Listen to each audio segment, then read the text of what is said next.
Dalam sepekan, tanah Iran berdenyut hampir 100 kali. Angka itu terlalu presisi untuk diabaikan, terlalu konsisten untuk disebut kebetulan alam. Hampir bersamaan, lalu lintas militer Amerika melonjak di udara Timur Tengah. Pesawat kargo raksasa C-17A dan C-5M turun silih berganti membawa muatan yang tak pernah diberi nama di hadapan publik. Sementara langit dipenuhi besi terbang, daratan bergerak dalam senyap. IRGC menggelar konvoi malam dan latihan tempur. Di laut, armada Amerika Serikat mengambil posisi siaga penuh, seolah menunggu aba-aba yang tak diucapkan. Yang paling ganjil justru narasinya. Semua pihak berbicara tentang stabilitas, tetapi ancaman kehancuran total dilontarkan secara terbuka. Getaran bumi, kesiapan rudal, dan kedatangan pesawat angkut raksasa terjadi hampir bersamaan. Jangan buru-buru menarik kesimpulan.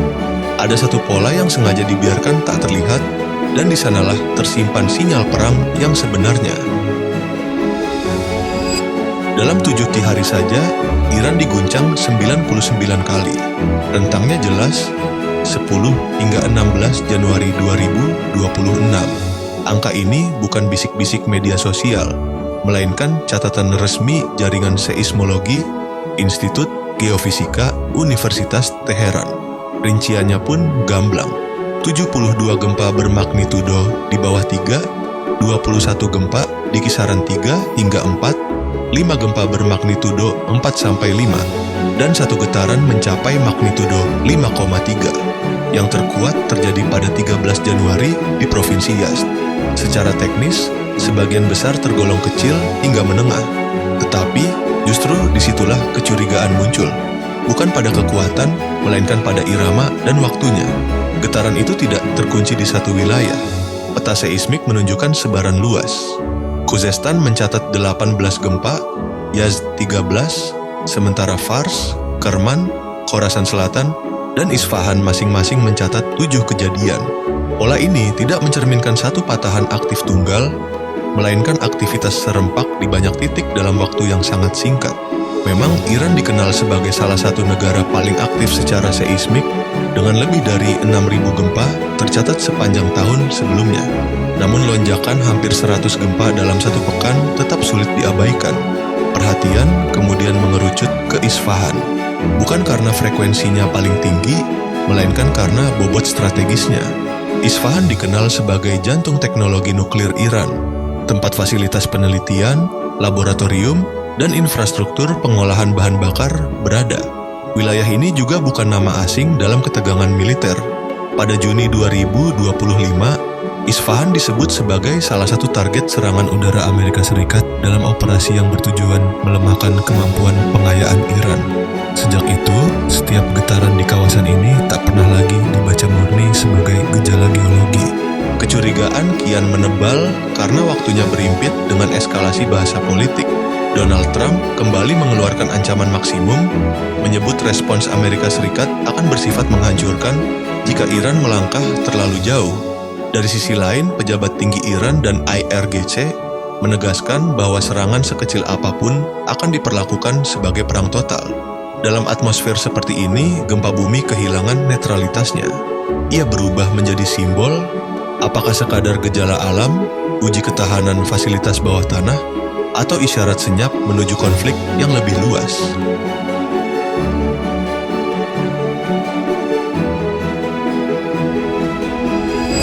Ketika perhatian dunia masih tertahan pada getaran bumi, Iran justru mengirim sinyal lain dari daratan. Sunyi, gelap, dan tanpa satupun pernyataan resmi. Pesannya tidak diucapkan, ia diperlihatkan. Media yang berafiliasi dengan Islamic Revolutionary Guard Corps merilis rangkaian foto konvoi militer yang bergerak di malam hari. Truk-truk berat dan trailer panjang terlihat melintasi kawasan perkotaan, membawa drone tempur serta perlengkapan militer strategis. Tidak ada penjelasan soal kapan gambar itu diambil, di mana lokasinya, atau kemana arah pergerakan tersebut. Ketidakjelasan itu bukan kekurangan informasi, justru itulah inti komunikasinya. Unggahan tersebut berasal dari kanal Telegram Sepah News Agency. media resmi IRGC. Dalam waktu singkat, unggahan diedit dan diperbarui berkali-kali. Klaim yang disisipkan menyebut pemindahan rudal dan drone di berbagai kota Iran. Menariknya, foto yang ditampilkan hanya memperlihatkan drone buatan dalam negeri. Namun, narasi tentang pemindahan misil sengaja dibiarkan menggantung. Pola klasik perang psikologis ketika ketidakpastian dijadikan alat tekan. Konvoi malam bukan kebetulan. Dalam doktrin terbaru Iran, pergerakan senyap, penyamaran, dan ketidakpastian lokasi aset adalah bagian dari kesiapan menghadapi serangan presisi. Bergerak dalam gelap mengurangi jejak visual satelit, menyulitkan pengintaian udara, dan mengirim satu pesan tegas. Iran tidak berada dalam posisi menunggu serangan, tetapi sudah bersiap menghadapinya. Nada itu diperkuat oleh pernyataan Kementerian Pertahanan Iran. Brigadir Jenderal Reza Talainik menegaskan bahwa Iran kini memiliki persenjataan rudal yang lebih kuat dan lebih banyak dibandingkan yang digunakan dalam konfrontasi sebelumnya dengan Israel. Pengalaman perang 12 hari disebut sebagai titik balik, mempercepat pengembangan teknologi ofensif dan defensif. Sebagian kemampuan itu, kata Teheran, sengaja disimpan sebagai kejutan strategis. Sinyal kesiapan juga muncul di udara. Otoritas Iran menerbitkan notam yang membatasi penerbangan VFR dan aviasi umum selama 3 bulan penuh. Maskapai komersial tidak terdampak, tetapi durasi pembatasan yang panjang menunjukkan status siaga tinggi. Ini membuka kemungkinan aktivitas militer berisiko, uji sistem, pemindahan aset strategis, atau kesiapan menghadapi kehadiran armada asing di kawasan. Bagi Teheran, rangkaian langkah ini bukan gertakan. Dalam perang 12 hari melawan Israel yang turut melibatkan kepentingan Amerika Serikat, Iran mempraktikkan doktrin deterensi asimetris secara nyata. Serangan presisi menghantam target militer, energi, logistik, hingga teknologi Israel, menimbulkan kerugian ekonomi signifikan, dan mengguncang persepsi ketangguhan Tel Aviv. Konflik berakhir lewat gencatan senjata yang dimediasi Washington, sebuah pengakuan diam-diam atas daya tekan Iran.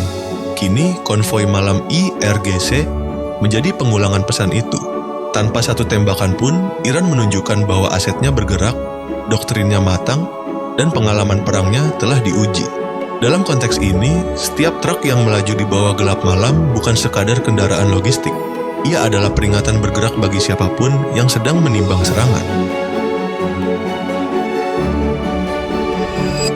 Setelah Iran mengirim sinyal kesiapan lewat gerak senyap di darat, respons Barat justru hadir tanpa upaya menyamarkannya. Pesannya terang, keras, dan ditujukan langsung ke ruang publik. Amerika Serikat bergerak cepat. Presiden Donald Trump secara terbuka menyatakan bahwa armada besar tengah menuju kawasan Iran. Pernyataan itu tidak dimaksudkan sebagai laporan militer teknis, melainkan sebagai pesan politik. Walau skala pengerahan ini belum menyamai konsentrasi kekuatan AS di wilayah tersebut, pada Juni 2025, maknanya jelas. Opsi militer tidak pernah dicoret dari daftar Washington. Langkah itu tidak berdiri sendiri. Inggris mengikuti dengan manuver paralel. Jet tempur RAF Typhoon dikerahkan ke Qatar dengan label defensif, memperkuat perlindungan udara sekutu di Teluk. London menyebutnya sebagai upaya menjaga stabilitas dan melindungi kepentingan bersama dengan Qatar. Namun dalam konteks eskalasi yang sedang berlangsung, kehadiran Typhoon berfungsi sebagai penambah tekanan, sekaligus pesan bahwa ketegangan ini melibatkan koalisi, bukan sekadar relasi AS-Iran. Tekanan tak berhenti di ranah militer. Washington kembali mengaktifkan instrumen lama yang selalu efektif, sanksi ekonomi. Departemen Keuangan AS mengumumkan pembatasan baru terhadap jaringan yang terlibat dalam ekspor minyak Iran. Yang mencolok bukan hanya kebijakannya, melainkan cara ia dijelaskan. Menteri Keuangan Scott Bessent secara terbuka mengakui bahwa tekanan ekonomi dimaksudkan untuk melemahkan mata uang Iran dan memicu keresahan domestik. Pengakuan langka bahwa sanksi dipakai sebagai alat rekayasa politik, bukan sekadar hukuman diplomatik. Ia menyebutnya diplomasi ekonomi tanpa satu tembakan pun dilepaskan.